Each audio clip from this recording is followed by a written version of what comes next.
Hanover woman passed away in the US 3 months after being set ablaze by her lover and had to seek medical treatment in the United States.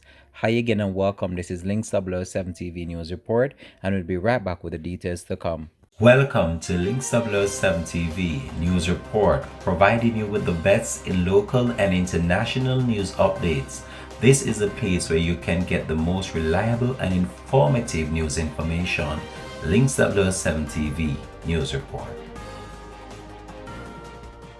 Welcome back and thanks for joining us. This is Links 007 TV News Report.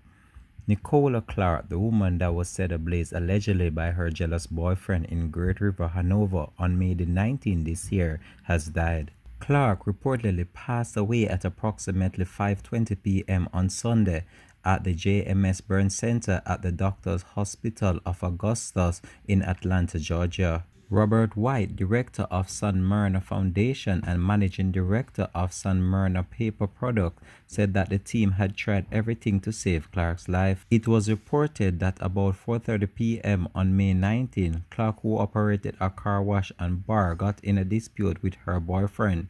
He then allegedly set her ablaze and the building on fire. The man was later taken into custody after the attack when he turned up at the hospital in Hanover seeking medical treatment for burns he received also in the attack.